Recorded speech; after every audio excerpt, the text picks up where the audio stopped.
Hi, everyone. This is Sonia Holt, your CFWC Communications Chairman, and I want to welcome you to today's workshop.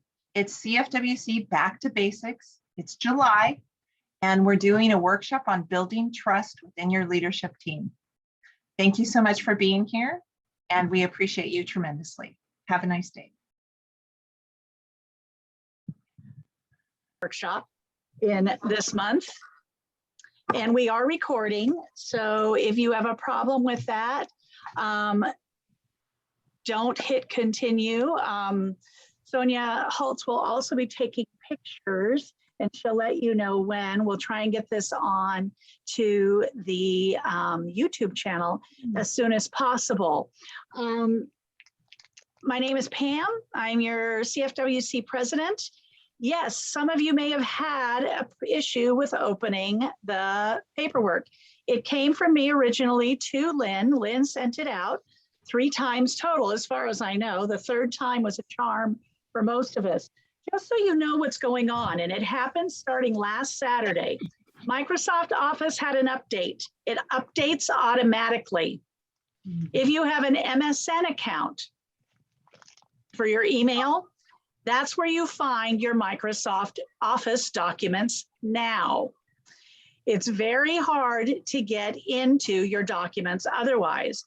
OneDrive is not compromised, but your personal documents are for most part. So I've had quite the week trying to get my documents together. What I wound up doing was putting everything into a passport so that if I have to uninstall Office, which is what Microsoft has told me to do, I can upload all of my personal documents back into the new Office once it is uploaded. OneDrive, as I said, is not affected, but OneDrive has its disadvantages as well. It's hard to save, it's hard to find, it's hard to edit, it's hard to send, for me anyway, and I have a fairly good and current computer. We're not the only ones going through this. Hopefully, the way I did the workaround this morning was I pulled everything off the OneDrive that was sent to you, because it wasn't a OneDrive document at that point. And I sent it to Sonia Holtz from my Apple iPad. So it had nothing to do with Microsoft. And from there, she sent it to Lynn, and Lynn sent it out. That's what I'm hoping I'm going to be able to do for the Western States region. Registration and call just came out. We got it yesterday, but no one can open the document. So a lot of people are having this issue. There was an update with Office yesterday. It did not work to solve the problems that I am going through on my computer. It may solve somebody else's, but they are well aware of it, because I've sent several emails and talked with their virtual consultants and people in person. But just so you know what's going on, it's not your computer, it's Microsoft.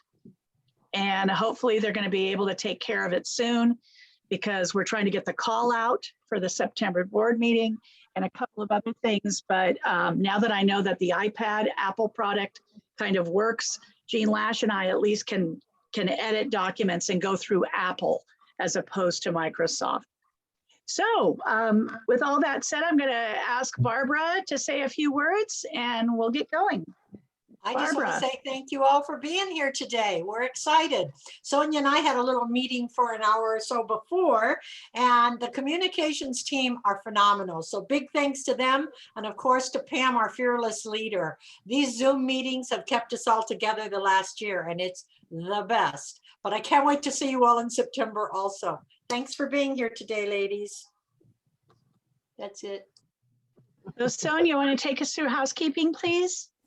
Okay, thank you very much. So, hi, my name is Sonia Holtz, and I'm the CFWC Communications Chairman. And you can hear my dog in the background.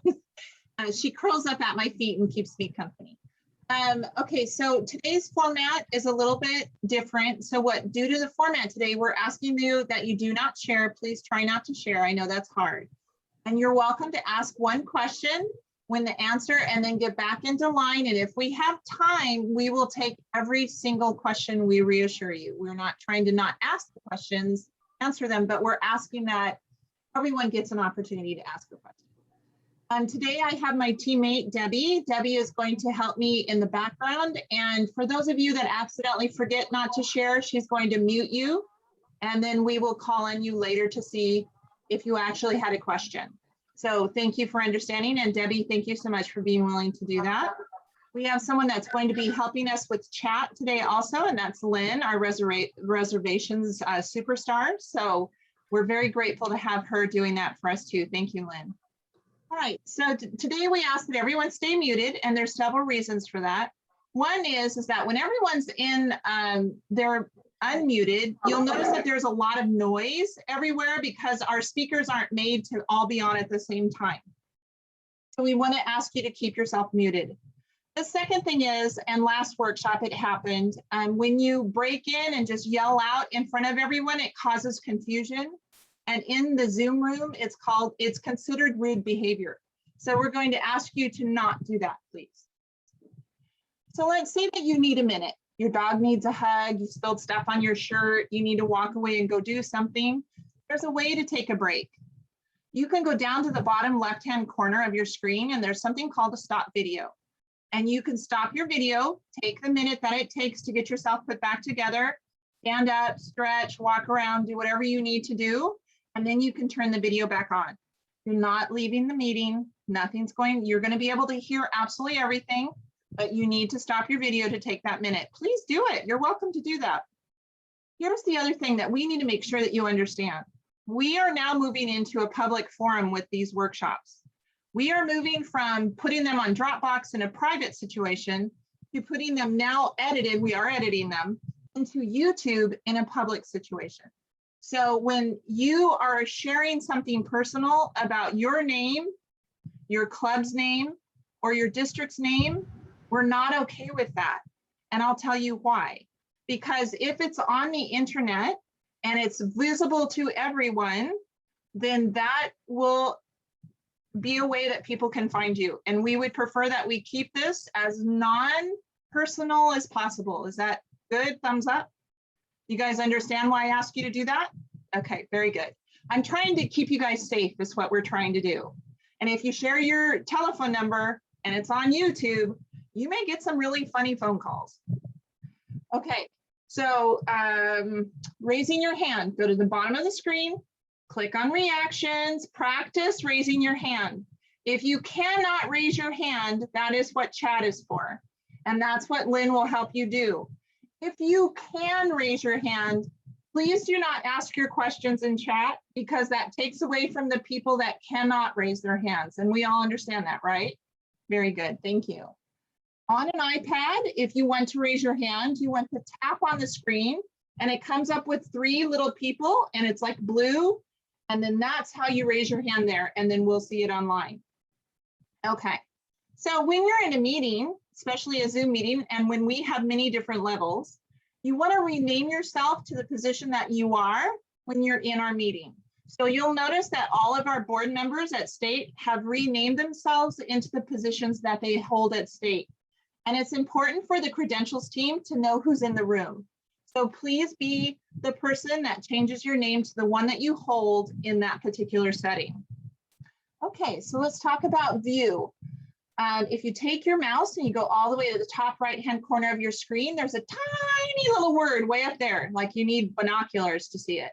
And what it does is it allows you choices. So if you like to see everyone's faces when they talk, that would be gallery view. If you want to do speaker view, it will provide a very large picture for you to see the persons that is speaking at the time. Okay, so we know that we're asking you to learn a lot this year. Dropbox, Facebook, social media, all kinds of writing and expressing yourself and doing all kinds of things, right? So here's what we're offering as a communications team. On Sundays, tomorrow is a 1 to 3, but it's usually from 11 to 2. And I'll put this on Facebook. I always put it on Facebook on Saturday afternoon with the codes, what time I can meet. And tomorrow's from 1 to 3. Look, if you can't get into Dropbox and you want to, everyone's welcome. There isn't anyone that isn't welcome to those help. And I'm telling you, they're becoming some place where we all sit and we get our social media done. and it helps everyone kind of have a platform to learn. Please come in and use that resource that we're providing for you. Now, if you have questions of any kind, please send them to cfwccommunications@gmail.com.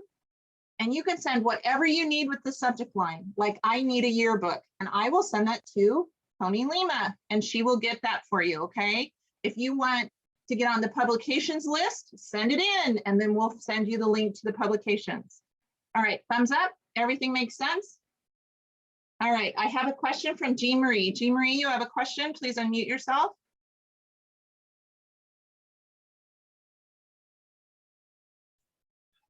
What was the Zoom number again? What was the what, hun? Zoom number for the Sunday meeting 11 to 3. Oh, so what you can get it two ways. You can contact me. You can contact cfwccommunications@gmail.com and I will send those codes to you happily. Yeah. Or you can go to the Facebook page every Saturday afternoon and it will tell you what time and what the codes are there in the comments. Thank you. Of course, anytime. I love that you asked. Thank you so much. That's my job, is to help you guys. All right, so here we go. Pam, it's all yours. Thank you. How many of you were not able, show of hands, not able to download the documents? I've got 2 because they are in Dropbox now, correct? So if you were not able to do that, I'm going to have Debbie come in real quick and tell you where they are. And you can write down this information because not everybody's going to run to their Dropbox right now and get out of this workshop and do it. But what we will do is we'll share screen, okay, Sonia? So Sonia will get ready to share the screen, and Debbie, if you'll come in and give the information for the Dropbox and the name of the file so people can write that down and get it when they need to, please. Sure. In fact, I actually just sent a text to Sonia on something. So you need to go to the internet and you log in, or you go to dropbox.com, or I just Googled Dropbox so that I could get to .com. It will ask you to sign in, and your sign-in name is CFWC Communications with an S @Gmail. And the password is change is beautiful 2021, all one word, all lowercase. Change is beautiful 2021. And the file name is, it's whatever you named it. So let me go look so I can tell you. It should be right there on the, when you first get into Dropbox, that you will probably get to a home page or to an all files page. It should be the first thing at the top. It's called Team Building and Trust Workshop Summer 2021. It's a PDF file, and which should be easy for you to open at that point. Okay, any questions on that? Okay, thank you. Charlotte, you had a question, please? Charlotte Smith, you have your hand up? Okay, Karen Reed, you had a question, please? Are you on mute, please, love? Nope. Sandra, you have a question, please? Unmute, please. Yes, she said it was a CFWC communications. So 2 C's, CFWC communications. Yes. Dot what? @gmail.com.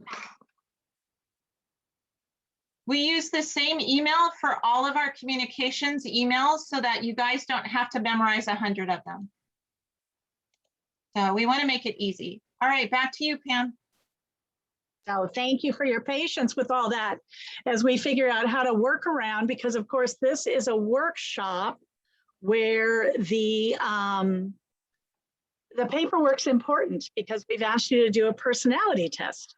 And so the 4 of you that weren't able to get this paperwork ahead of time, you get to listen to everything and kind of, you have an interesting position. You get to kind of guess where you are and see if when you take the test, It is where you thought you were. And first time I took the test, I was not where I thought I was. And it was very interesting to me to find out I was quite different. So we're going to start on page 1 with the team building. A lot of us have to put teams together, either working on a committee or working as an officer. Sometimes our teams are put together for us by the bylaws and the standing rules, but we often get to choose teams or appoint teams. And it's important to understand that certain things are going to create better teams than other things. And trust is a big part of that.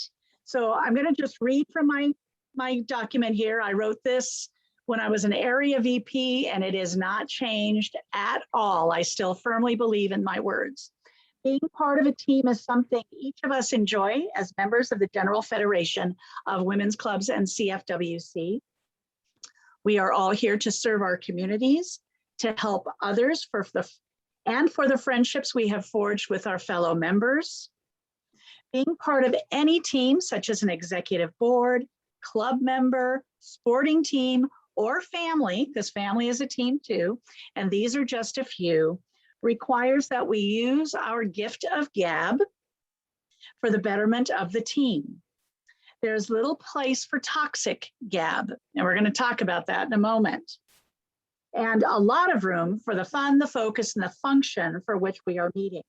None of us want to be part of the snickers, snide remarks, or gossip, and we must each strive to rise above those things in order to work better.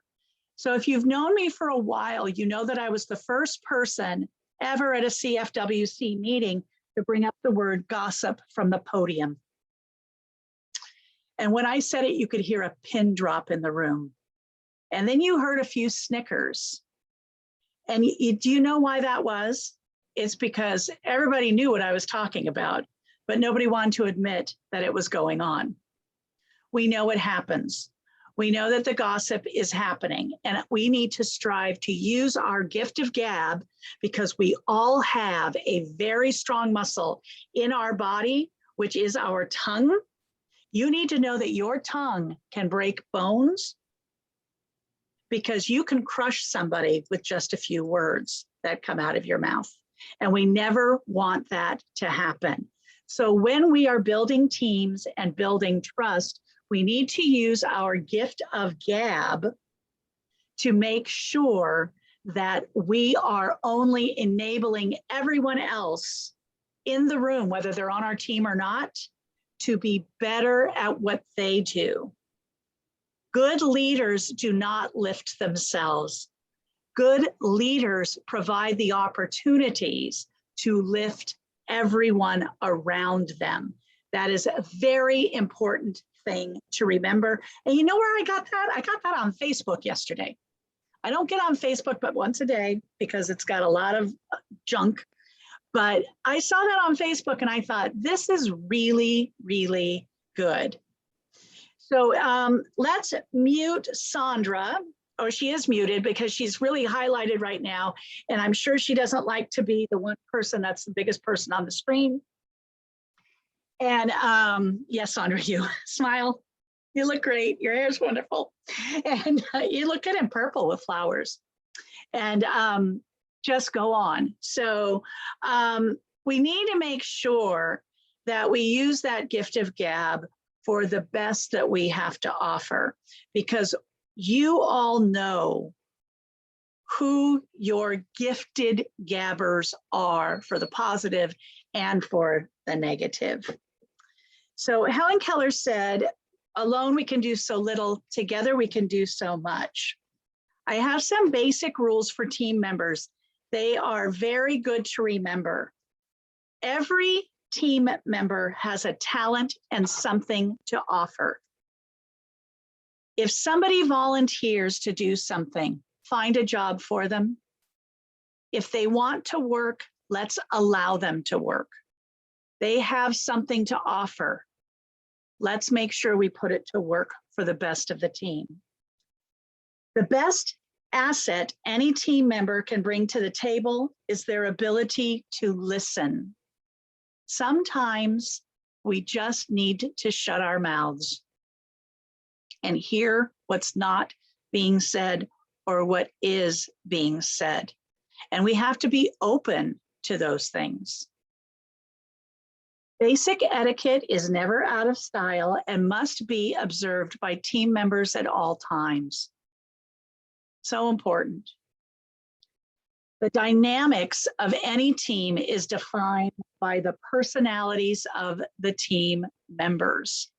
And that's why we're starting with team building, because the personalities are going to shape your team, and we will get into the personalities in a little bit. Different personalities and different personality types bring the best and most varied of teams. You can't just have the same type of people on a team. You have to have different people with different talents, different personality types, because it takes a village. And you're only going to create that village if you use a varied amount of your talent base. Personal opinion has no place on team. I think we should. My club, my bank account. You've heard these things at meetings. It's our club, our district, our bank accounts. There's no personal, there's no place for personal. And it gets back into the World Wide Web again. Personal, we need to keep the personal very much out of what we do. Teams must work together. I'm going to repeat that. Teams must work together in order to take on a task and move ahead. We don't always like the teams that we're put with. We still have to work together. So you need to let that personal go. Remember, you've heard me talk a lot about there's no place for personal in leadership. Let it go and make sure that you can work with what you've got. You need that ability and able to move ahead. There is a big difference between aggressive and assertive behavior on a team. I think we all know that. We know the difference between those two things. And we know people that possess both. And if you have taken the personality test and find out that you are much like me, a powerful P, you have to really work at making sure that assertive stays forward and aggressive never shows its face. Assertive is a much better place to stay. Team member conflict is appraised or comprised, I should say, with debate, not argument. An argument is one-sided usually. Debate, two sides, sometimes three. We get a lot of different ideas. So when we debate, we openly debate without personality differences, but with our passion and with our gift of gab. But we're not yelling at the top of our lungs, telling everybody they must listen to what we have to say immediately because we are the ones that are right. So it's important to know the difference as a team between debate and argument. So being rude, gossipy, hurtful, and dishonorable has no place on a team. Honor is something you've heard me talk about many times too. You earn it, you can lose it. It takes you a long time to get it back, but you have to remember that you have to honor what everybody says on your team. You don't have to agree with it. It's not what I'm telling you, but you do have to honor what they have to say. It's important that we accept that because a team is an equal group of people coming together to provide a service, an idea, or a component that helps any organization. This could be Girl Scouts, it could be church, it could be a family dinner, it could be Thanksgiving with 110 people. which sounds funny, but that's my family, that you have to work with people in order to make it happen. So I think that Linus Pauling said it best, you know, from the guy from UCLA, the best way to have a good idea is to have a lot of ideas. So going to page 2, we're going to get into some of the personality types. I like the Littenauer test, which has the 4 Ps. You've heard me talk about them before. The popular, or if you've taken other tests, it's called the sanguine. You have the powerfuls, which are the choleric, the perfects, which are melancholy, and the peacefuls, which are phlegmatic. Now, they all have their pros and cons. I'm going to tell you straight out, I've taken the test and I've retaken the test. I haven't changed since I took the test in the early, millennium. I took it around 2008. I took it again last week and I've not changed. But somebody, I think it was Debbie P, was saying that she had coworkers take it for her, defining her, and then she took it herself, and they were different. So I think it's very interesting to know that people might see you a little different. And I kind of like that idea. I might ask a few people to take it for me as well and see if I'm on task with what I'm saying. I am a powerful popular. And they are pretty well differentiated by numbers. The powerful is way up at the top of my list. The popular is about halfway down with my numbers. And then I get into perfect and peaceful, which are way down on my list. You always want to make sure that you have the top 2 to take a look at. So let's go through the popular pros and cons on page 2. Pros, you're outgoing, you're a storyteller. May I break in for just a minute? I just want you to know that I put the paperwork into chat so that they can actually download it in chat. Oh, perfect. So that they can have access to it immediately. Perfect. So did you hear what Sonia said? The paperwork's in chat now, so you can download it from chat if you want to right now this minute. So popular's pros: outgoing, storyteller, animated, spontaneous. You have a good sense of humor. You're bubbly. You love people. You make friends easily. You're creative and colorful. These are your people that you always want to make sure on your team that are helping with fundraising, that are willing to go door to door because they will. They are going to get you your donations. Okay, they're not afraid to talk to strangers. They're not afraid to talk to anybody and to let people know with their gift of gab what they need to do. Cons, the cons of the popular: sometimes forgetful, they exaggerate, they interrupt, they talk to everybody, they overspend, they're restless, they're loudmouths, and they're usually late. Now, not all of them have those traits. You never want to put a group of populars together in a team, and I'll tell you why. I did that once. They were supposed to do costumes for a children's show. They had beautiful pictures. They talked a great game. We got to dress rehearsal and nothing was sewn. They talked through the whole summer. So we all had to kind of stop what we were doing and help them finish. So that is a big problem with the populars. You can't have so many of them on your team that they overpower.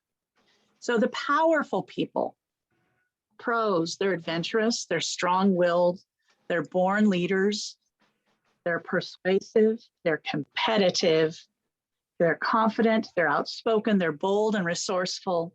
They motivate other people into action. They organize a household and they're very goal-oriented, okay? So they've got some great traits. They will make sure that your project comes to an end, that it gets done on time. They need to really watch how they make that happen though, because the cons, they're unemotional, they're unsympathetic, they can be bossy, impatient, argumentative, They could be domineering, short-tempered, nervy, and tactless. So remember what we talked about, assertive and aggressive? Powerful people tend to be aggressive. They need to move that into assertive. I know that firsthand. I have to ask people, can you do this, before I just say, and you're going to do this. And even then it's hard sometimes to remember to ask because I just assume. So we have to make sure that when you're a powerful personality, that you really take these things into consideration, because we know that a leader is going to get something done. And you need those leaders on these teams to make sure that you're staying on time, that you're keeping up with the timeline, that you're getting the paperwork done, that you have the invitations, that you've got everything set. But at the same time, you can't be so domineering that you drown out the rest of your group. The perfects. The perfect people are analytical, they're pros, persistent, they plan, they are scheduled, they're idealistic, they're talented, they're very creative, sensitive to others, they're neat, they're tidy, they're thoughtful, they're serious, purposeful, they have genius intellect, they're perfectionists, and they're high standards. I find that the perfects use both sides of their brain, left and right, analytical and creative. They are very good at math. These are your people you want to put in charge of money. They'll keep you in budget. They'll make sure that the budget's done. They got that knack to bring those two worlds of left and right brain together and make it work for you, okay? The cons of these people are they're hard to please, they're withdrawn, they can be negative, they're introverted, they're very sensitive, moody, skeptical, they tend to be a little bit of a loner, critical, will not talk, depressed, they're not very spontaneous, and they are unforgiving. The first time I took this test, I was sure I was a perfect. And I talked to the instructor about it at the end of the class. I took it for the city of Redondo.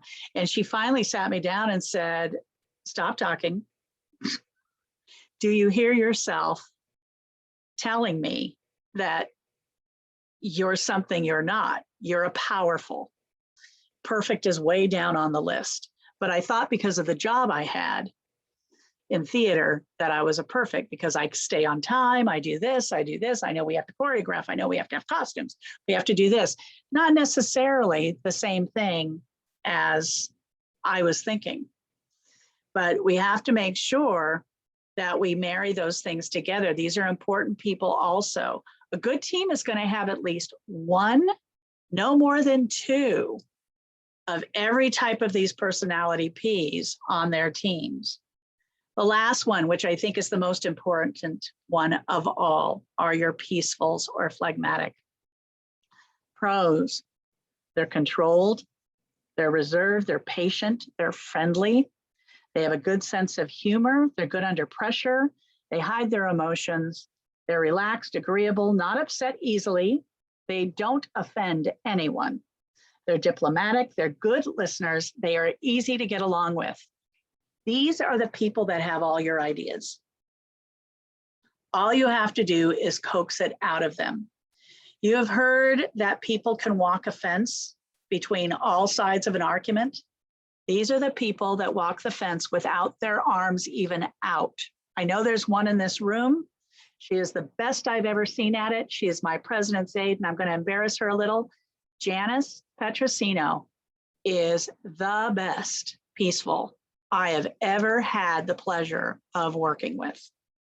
She keeps it together, and she's always a good, sage person to get advice from. That's what your peacefuls can do for you.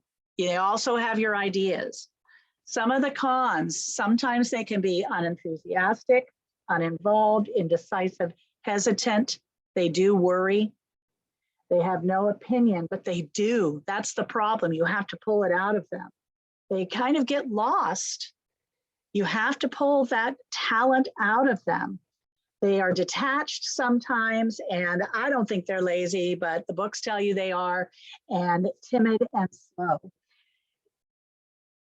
These are just the highlights of what the Littenauer test will tell you about these personalities. But when you get very familiar with what you see around you, which is the best way to do it, look at who you're working with and try and guess. Sonia Holtz asked me last week off the top of my head, she said, what do you think I am? She had just taken the test and I told her. And she was like, oh my, you got it right on, right away. I've been doing this for years. And this is how I put my team together for CFWC. We have to make sure there's a couple of things. I put a team together that had representatives from every district. That was very important to me. Whether people said yes or no, I could not control that. But I also had to put a team together that I knew would work well because of the personality types and that they were passionate about what they were doing. It's important that we do that. And our jobs have changed in COVID. A lot of us are doing things we never thought we would do. And a lot of people stuck through it, and that's fabulous. But when you're putting the team together, you need to kind of look at that and decide, okay, I can't really have 3 populars and 1 powerful, that powerful. And you're talking about 1 person who's a powerful, that's enough. I don't need any more powerfuls in that group, because some powerfuls will hit each other in the head and they'll lock horns and they'll never let go, and they'll take your team down with them. I say that with love in my heart because I'm a powerful, but we don't always get along with everybody.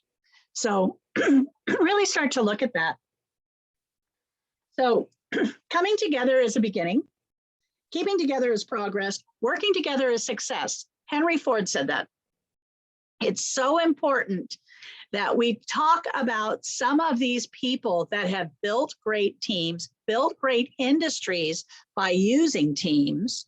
Whether or not you believe in their politics or how they ran their business is not the issue. It's how they felt about ideas and team building and trust.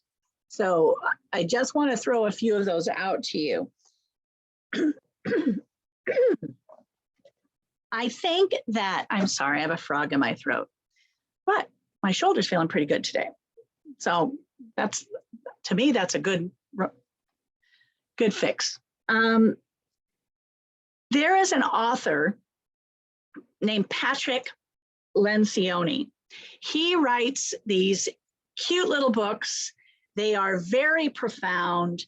They are on business. He writes them as short stories, usually as a business, and it's a business module type learning situation. He is the best author I have seen that writes about team building. And the 2 favorite books that he has written that I love, they're at the bottom of your page. The 5 Dysfunctions of Team is fabulous, and we're going to go through those 5 in a moment. And Death by Meeting. We have all been to meetings where we thought, oh my gosh, if this goes on 1 more minute, I am going to do the Medea thing, take the brooch off my chest and start stabbing myself in the eye. We cannot have meetings to the extent where people don't want to come. That is the brilliance about Zoom. We're moving into hybrid now. You might want to take your club and your team of a club into a hybrid Zoom type situation for an executive meeting, and the in-person meetings are in person. Because sometimes we don't get people to volunteer because there's too many meetings to go to. But now we've gotten pretty good on Zoom. We are learning. CFWC is trying to help you. The communications team is trying to help you with Zoom. So think about that. We've got another workshop coming up this month about hybrid meetings and things that you can do to take yourself to hybrid. You might get better team members and people that volunteer if you start thinking about things like death by meeting, because it is a real thing. It is a disease, death by meeting. I can highly recommend that book. The 5 Dysfunctions of Team, another book that it just really hit me in the head because it's such a great leadership module as well. It talks about things. This is where I got my triangle for leadership, is in this book, with the foundation, okay, on the bottom. And that's where your leaders are. They're on the bottom of that triangle. And all of the volunteers, all of your club members are at the apex of that triangle.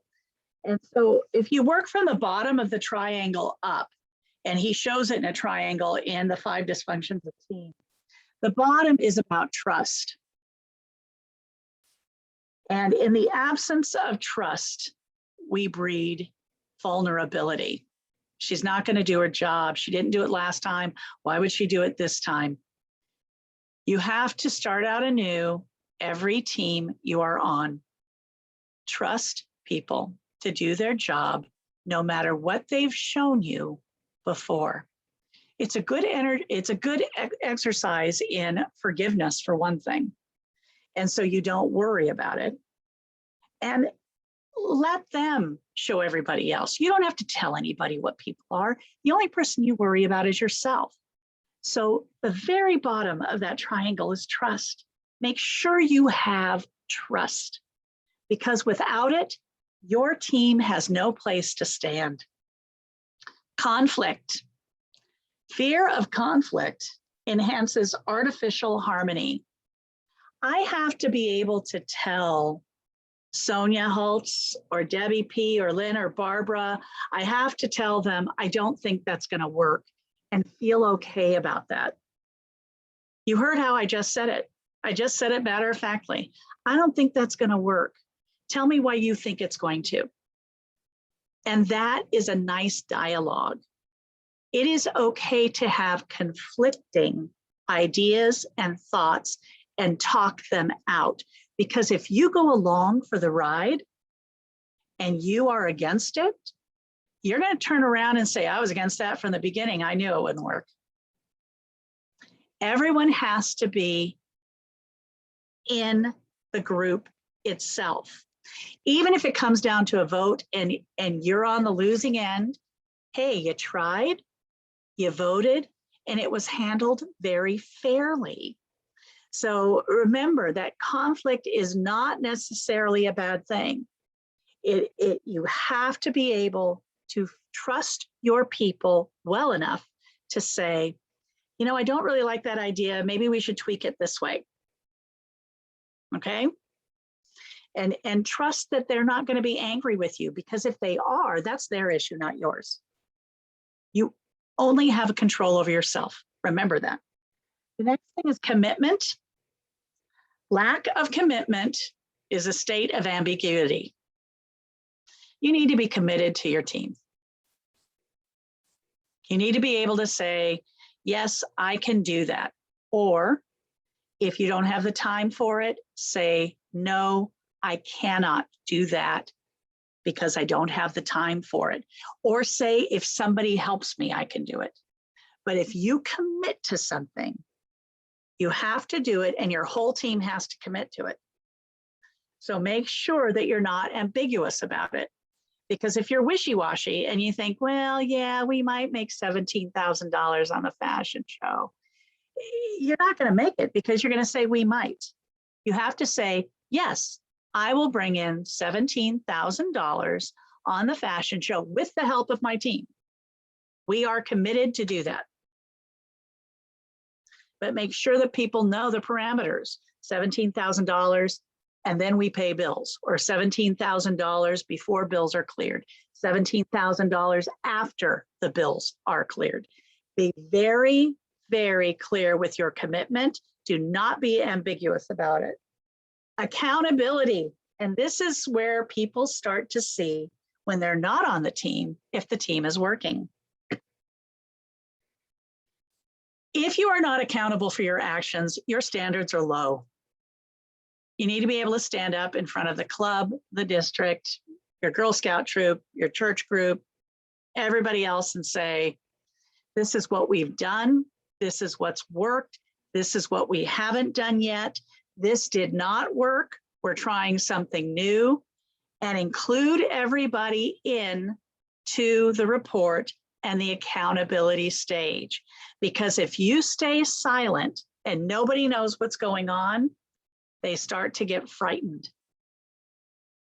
And how many of us have been to meetings like that? We don't know what's going on. It's a secret. We don't know what the minutes say. We don't know what the finances say. We need to take accountability on those teams and be very upfront with it and be ready to answer questions. And then the last thing at the very top of that pyramid is your result. When you build those 5 great functions of team, the results are just there for you. They are all there for you to celebrate. And if you ignore those results, it's inattention. There's nothing else to call it. It's inattention brought on by status and ego. I don't need to do it because I'm the president. It's not my job. I got news for you as president. You're the low man on the totem pole. Believe me, I know I'm there. I get the phone calls, I get the emails. I'm the low man on the totem pole. And I knew that before I went into this position. I knew that the moment I became club president. And the way I was thrust into club president, I knew at that point I was the low man on the totem pole. You are the low person on the totem pole. You are nothing as an officer without the members at the top of the pyramid. So remember that that's where your results are too. You need to be able to put your ego aside. You need to put away all of those preconceived ideas. It's your job to take everything and make that team work. So is there any questions so far before we get into the personality test? Nothing so far, Pam. Thank you. Good, good. So the personality test is on page 3, and I believe 4. And then it kind of just gives you some of the things that I've already talked about. So we're not going to go over 3, 4, 5, and 6. We're going to go into 7, 8, and 9. I want you to take that test when you can, because it's really important that you understand yourself and you know where you are, because it was a really big eye-opening experience for myself to find out I was not a perfect. And I was being very powerful with my gift of gab and trying to tell the instructor the test was wrong and I was right. I should have known right then, but no, it went right over my head. My ego was in the way, and that's okay. And I get the popular thing because, that's just the kind of person I am. I like people. I like to have people like me back, but I also understand as a powerful, that is not always possible. Not everybody feels that I am their cup of tea, and I honor that. That's okay. So if you've taken the test and you want to share, how many powerfuls do we have out there besides myself? Just raise your hands. I'm going to take you off of speaker view real quick. Okay. Yeah, Catherine, I believe it. Yes. And and Ellen, absolutely. I call that excellent. Excellent. Thank you for sharing. You don't have to share if you don't want to, and that's okay. So how many perfects do we have out there? Show of hands if you want to share. And isn't that fabulous? Because I knew that about Deborah when I asked her to take on legislation as a chairman. She loves that stuff. She loves that written word. Lynn loves that kind of stuff too. So that's great. I don't know Marla very well, but how fabulous. So yes, great. How about peacefuls?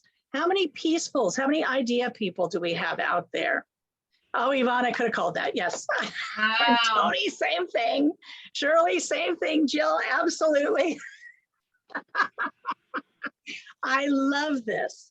This is great because we're seeing different leaders in different positions And you see what brings things on. Oh, my own club president, Lynn, excellent. Okay, and let's see, who haven't I called? I called powerful, okay, populars. How many populars are out there too? Excellent. Yeah, that is, you know, you want to write those off. And if you've ever taken this test in a group of men, like I had to as a city employee, of course they went straight to, I'm not a cheerleader kind of thing. And that's not what popular is about. Popular is getting the word out. And isn't that fabulous that we have our communications person and we have our library's ESO education person in that category. And I think that that's so important because you're going to see that all of those things together create a team. And you're going to get better at picking out people, especially when we start meeting in person again, right? When we start going to in-person meetings, and when you start going to in-person meetings, those people that interrupt your meetings and have to do their announcements before the end of the meeting because they just need to talk, those are your populars, but you don't want to dissuade them. Yes, there's a time you can tell them. There's a time to talk. We're going to have announcements at the end. That's why I always say have 10 sentences ready to put somebody back in their chair. But that's the person you want to go door to door and ask for donations. They are so important to your team. And if you put as a nominating committee together all powerfuls, you're in trouble because they're only going to do what? Argue, because they all want to be powerful together.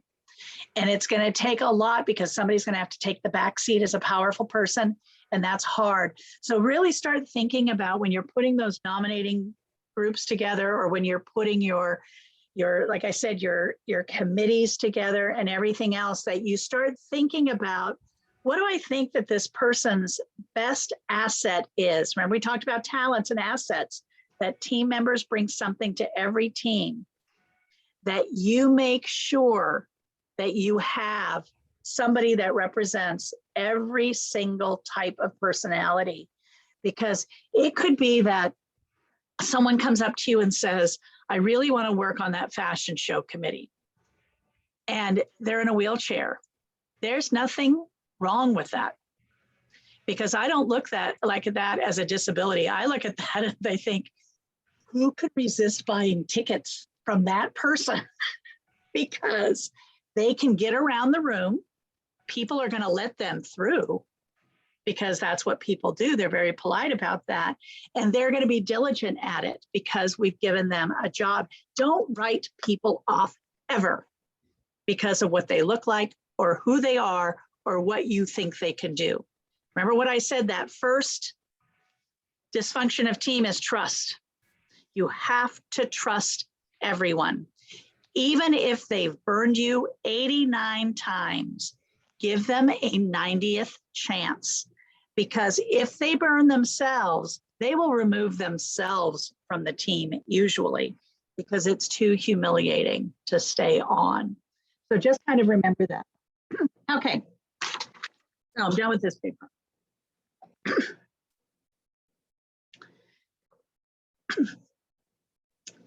Any questions so far? This is a lot of stuff.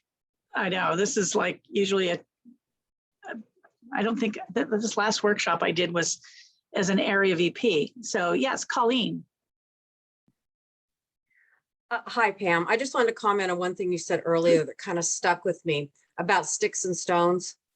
I read a thing once and it said, sticks and stones may break my bones, but words can break my heart.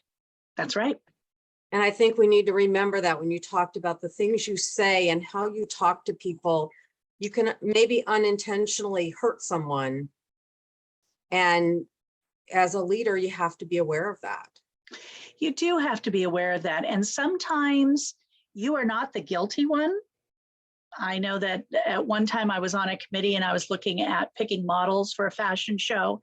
And somebody called me and they were very hurt that I hadn't picked them. I didn't know they'd volunteered. The president of the club had told them no. And I did not know that. And so I immediately offered them up a position as a model. If you want to model, then let's do it. You know, but if you want to do something, do it. Take them on and have them work for you. But remember what I said about your tongue. It's a powerful muscle and it can break bones. You have to be very careful about what you say. And I do believe that you can say just about anything to anyone. It's the way you deliver it.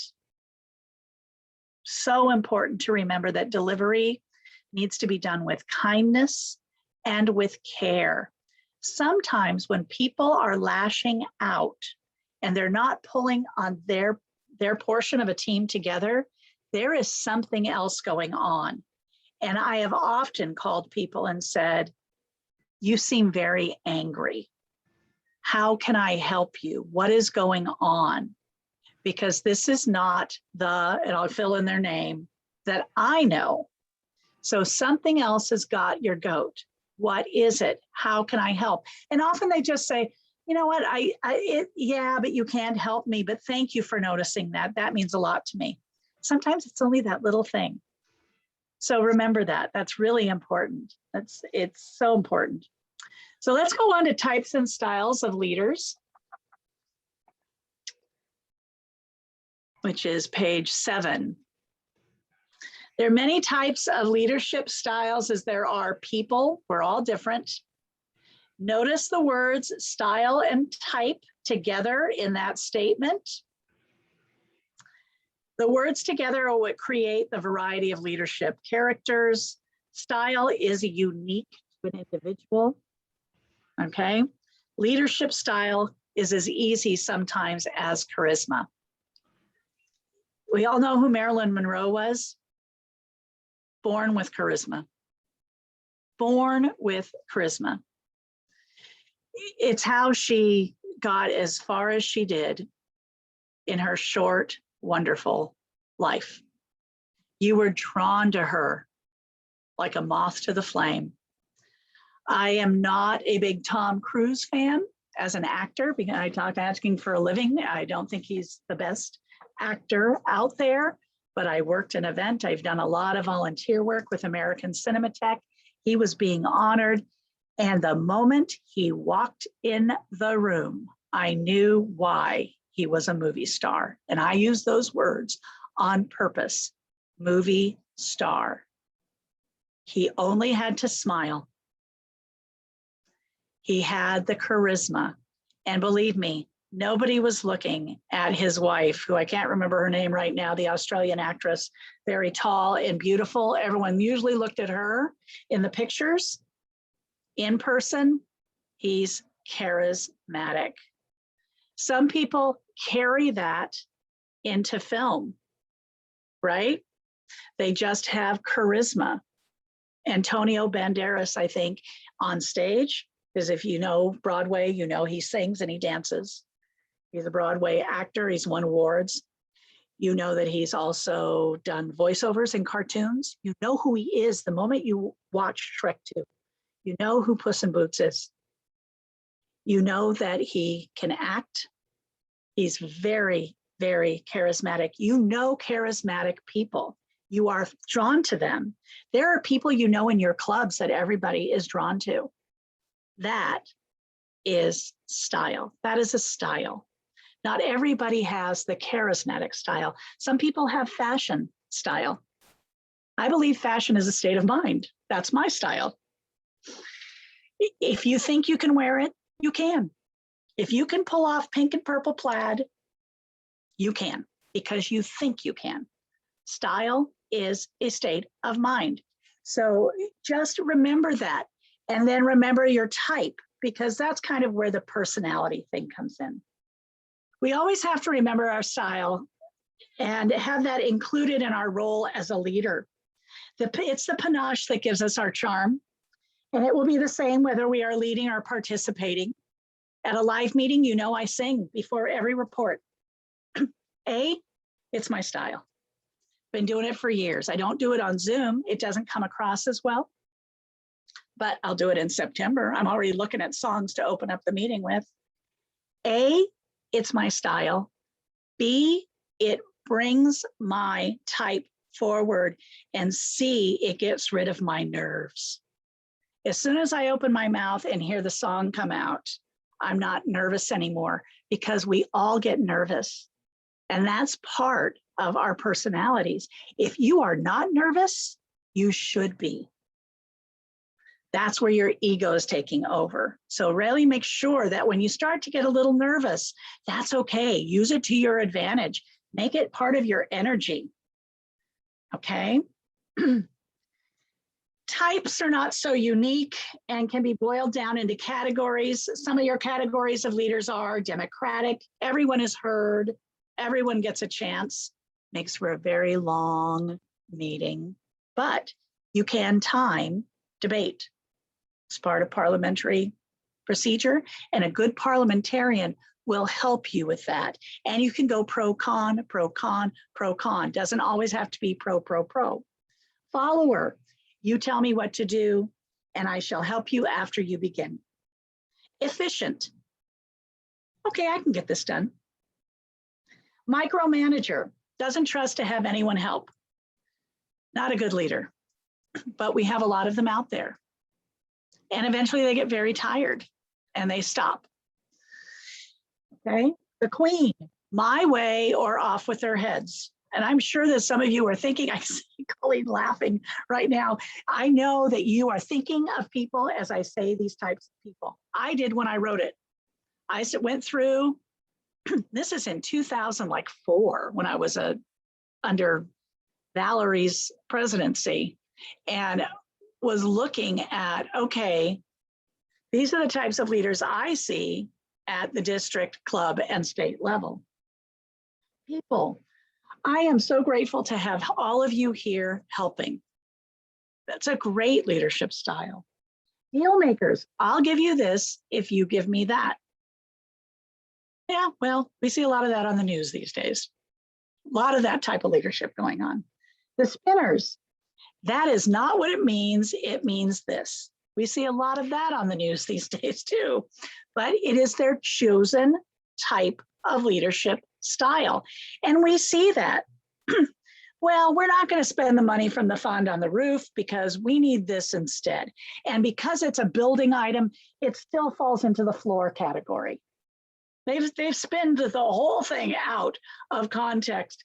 But if you go along with it, you're going to be part of that problem. Okay, motivational, let's all work together. It'll be fun, thoughtful. Are you okay with this job? Never, as a leader or a team builder, give a job to anybody that you are not willing to do on your own. I remember a mother coming in to pick up her child from camp one day, and the toilets had overflooded in one of the bathrooms, and she found me mopping up the floor. And she said, "Why are you doing that?" And I said, "The janitors don't come until tonight. It can't stay here. And I'm not going to ask anybody else to do this. I'm the supervisor of the whole facility. I will mop the floors. Never ask anybody to do anything you're not willing to do yourself." Participatory. Are you okay with this job? May I help you? You're willing to participate. Organizational. And this is a big, good start for any team. You need to have somebody who's thinking in an organized way. This is what we need to do to begin.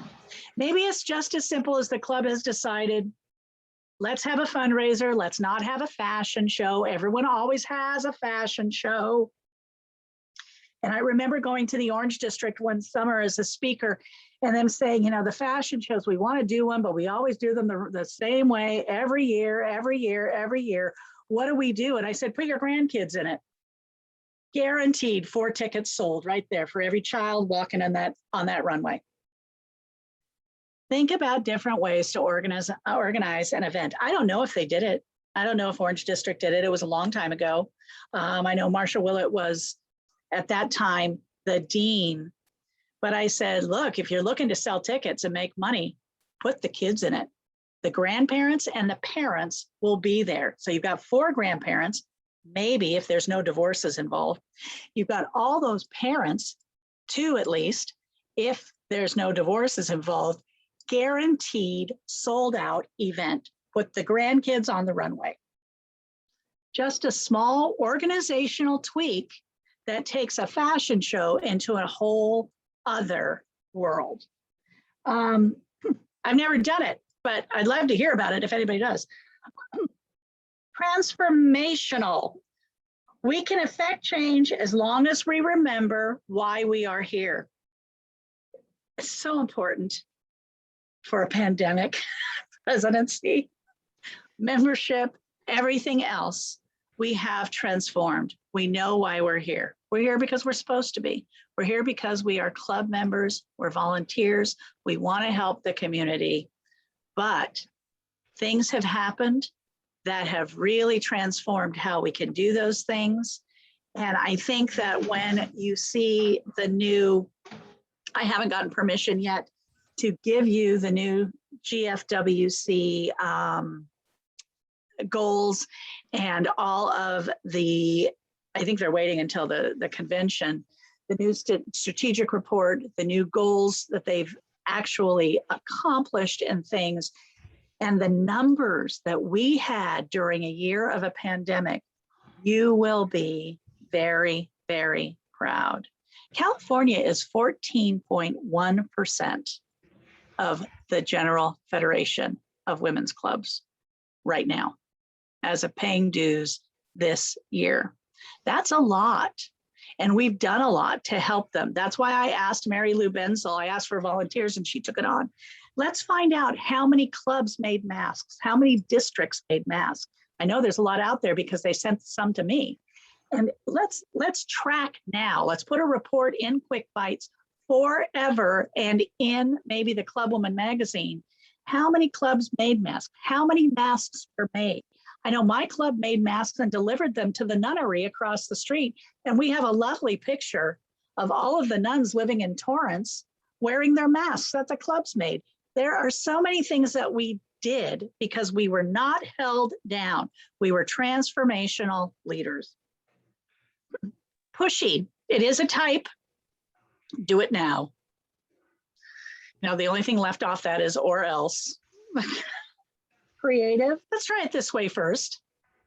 Lazy, let's just sit back and see if it doesn't resolve itself first. You cannot do this for an argument. You cannot do this for debate. You cannot do this with things that are going wrong in a club or district or Girl Scout or church setting. You have to face it as a leader head on. And if people want to be lazy about that, let them, but you need to do what you can to try and change how people feel about it. And then the team makers. This group's job is to finish. There's so many more. Those are just a few that I put out for you. Good leaders rarely fall into just one of those categories. Great leaders makes many of those together, and they do it on the spot as the situation calls for specific action. We need to teach improvisation to our clubs and to our leaders. I believe it is the one thing left out of leadership training that needs to be there. I taught it as your leadership chairman when I went around to the clubs, and we taught our mini leads seminars at the clubs and districts. We taught stand on your feet improv. It wasn't comedy. It was very real. But if somebody stands up and says, my email was hijacked by something you sent, you have to be able to tell them you're sorry without having a big pregnant pause, and add to that, we will look into that and possibly even, did anybody else have that problem? The only way you're going to do that is studying improvisation. You have to think on your feet. It's very important. And you can hear me saying that because I took a lot of it in college. I did it for a living, but it is my best trait other than team making, improv, for being a leader. because I can come back and ask somebody a normal question.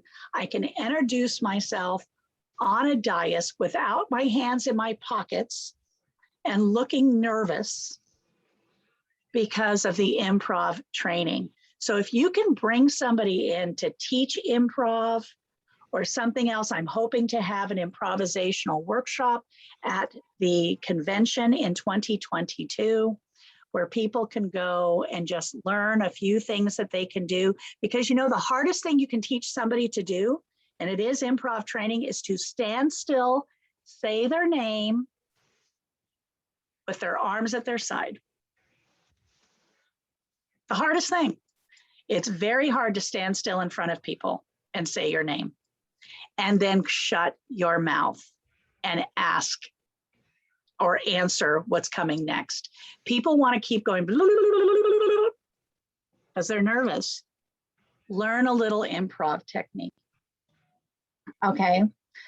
Style is what we convince others that we have. So you're the woman for the job or the man for the job. In this case, we have lots of men members.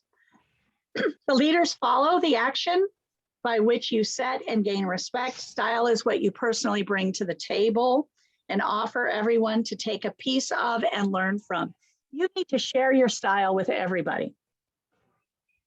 It is not owned by you. And if you don't like that somebody's doing their hair like you, or dressing like you, or taking on something you did, taking a speech you wrote and changing it to fit their style, swallow it. They are emulating your style, and that is a very nice compliment. And sometimes they have to emulate a style before they fall into their own. It's like trying on clothes, ladies. It may be your size, but when you put it on, it looks like,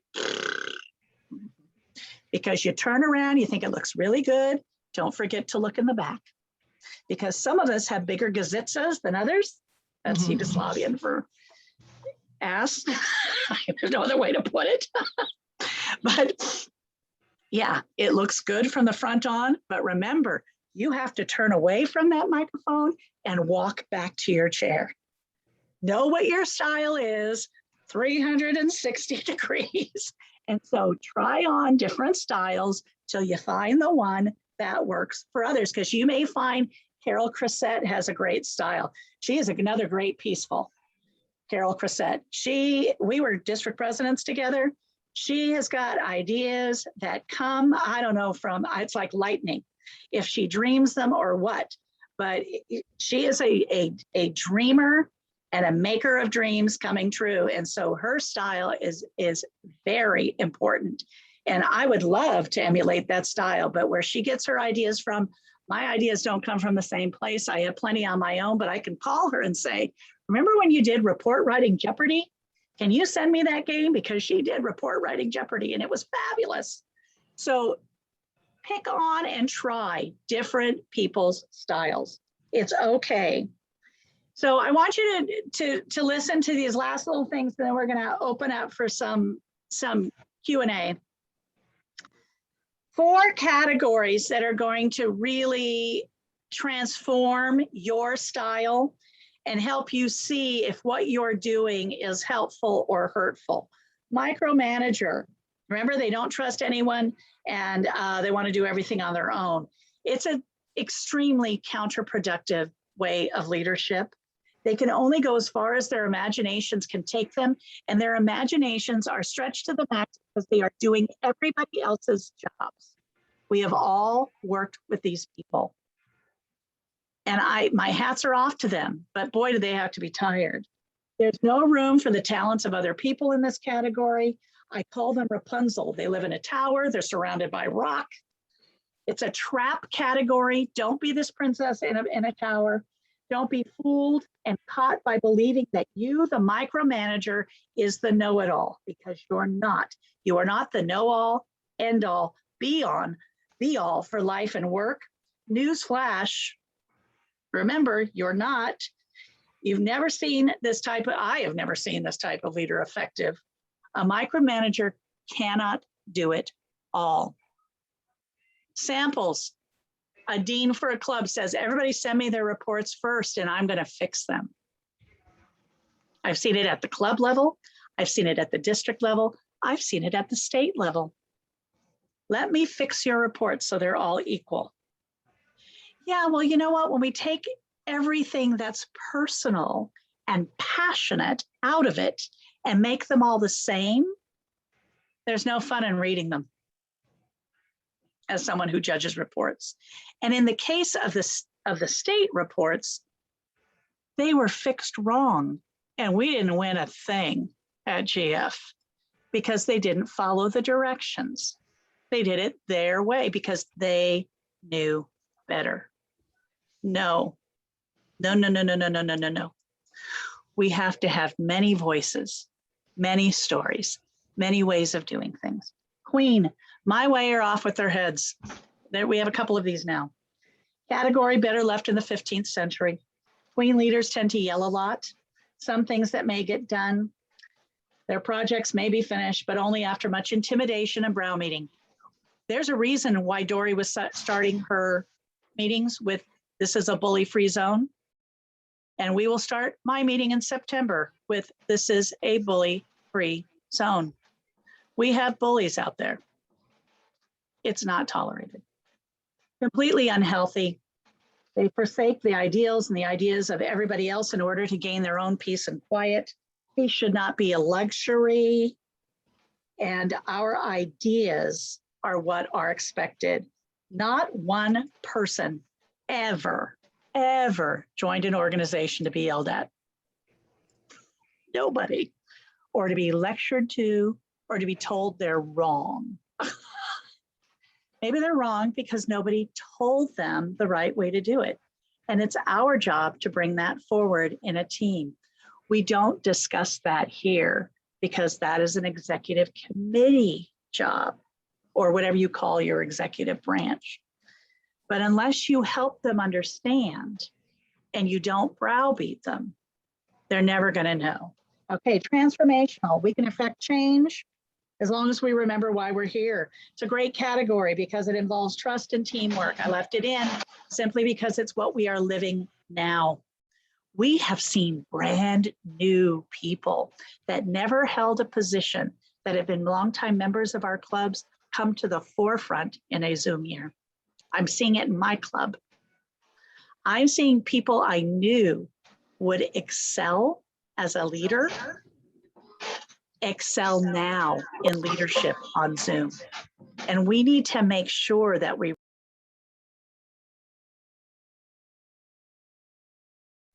Sorry, Pam, I muted you by mistake. I'm so sorry, Madam President. I was muting another person and I got you by mistake because there was speaker play.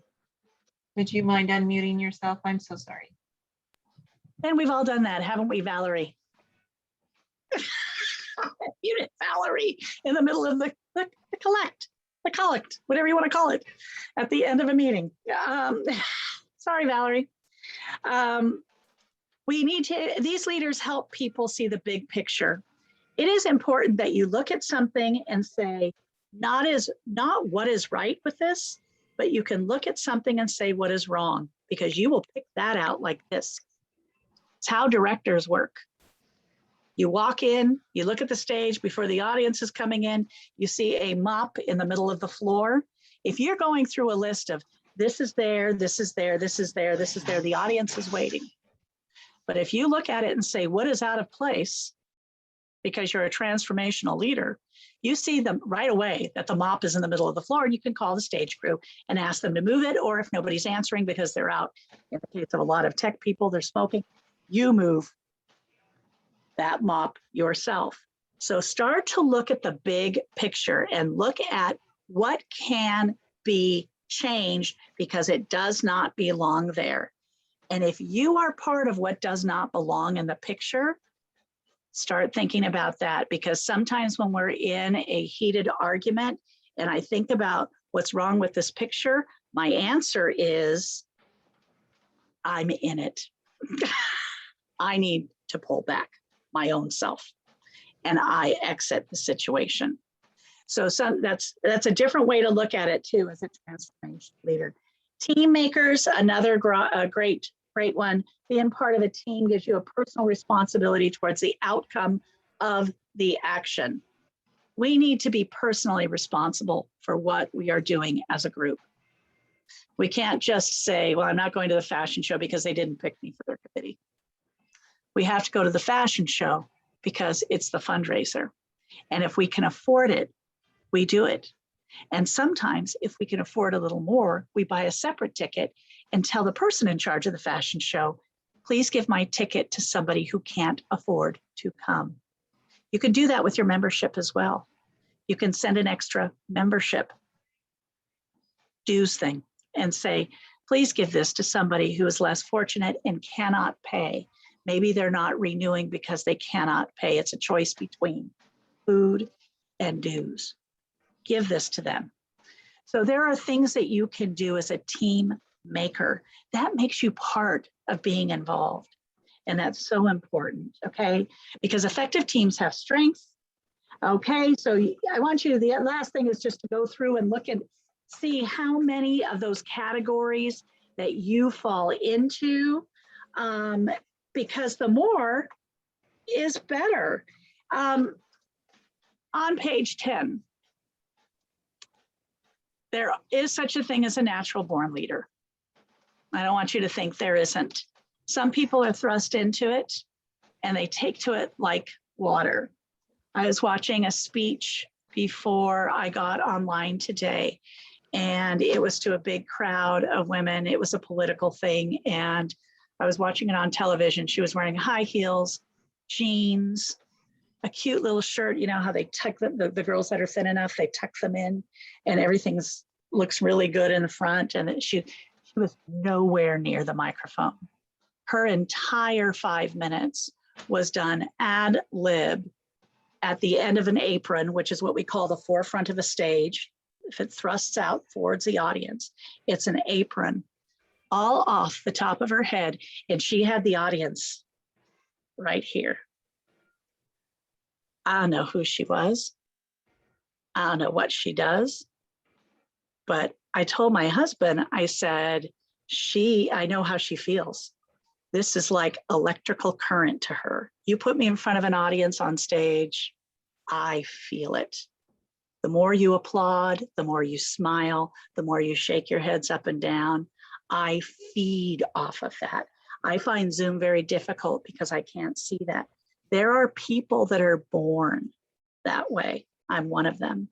Other people learn to be leaders because they're willing to go through the process of some of the things that I've talked to you about, and learn from others and try on different styles, like different pairs of pants or skirts or clothing, and look at that 360 degree. So I'm going to end it there, and hope that you get out there. You have a little more hint on building teams and leadership styles, and start looking at what you think is going to help you, and throw it back at Sonia. Thank you so much, Pam. Did anyone have any questions? We're going to take her off the speaker view real quick. Questions or comments? Anyone? It's a ton of information. I'm sure someone has a question. Here we go. Charlotte, you have a question? Please unmute yourself and ask your question. Charlotte, you're going to have to unmute, hon. My question is, who was the author of the 5 Dysfunctions of Teams, and what was his other book that you referred to? His name, it's on the bottom of page 2, I believe. It's Patrick Lencioni is his name, Lencioni. He owns what's called the Table Group, and you can get their newsletters. He does a lot of online training too. Nothing that we at CFWC can afford, but he's very, very good. And it's the other one that I thought was great was called Death by Meeting. Thank you. Thank you, Charlotte. Our next question comes from Denise Clark. Denise. Hello, Pam, I wanted to let you know that Laura Lencioni has been the leader of my Bible study for the last 9 years. Her husband is Pat, and if we need a connection to get a maybe reduced rate, get with me and I'll see what I can do. Thank you, because I've read every book he's written. I follow his blog and get his table book stuff via email, and then go in and look at that. He's really hit it on the mark, and he tells it in a way that is so informative because he puts characters to the stories, and he talks about, death by meeting, somebody working at a facility. He's brand new. He's going to try and get more done, more productive work done. And this is how he's going to do it, by making people more accountable. But he makes them more accountable by having mini meetings instead of big, long death by meetings kind of things. And I just think it's brilliant. His ideas are different and they really, really work. And so thank you, Denise. I will keep that in mind because I would love that. Somebody else that I've talked to that we can't afford either, that I'm going to put out there, and that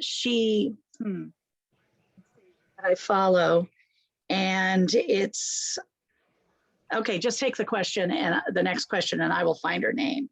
She's a registered parliamentarian. No problem. All right, so who would be our next question or comment? And Pam, I'm sure that there's some sharing that they'd like to share about their personality traits. Yeah. Are you open to that? And we could actually turn off the recording and let them share. Yes.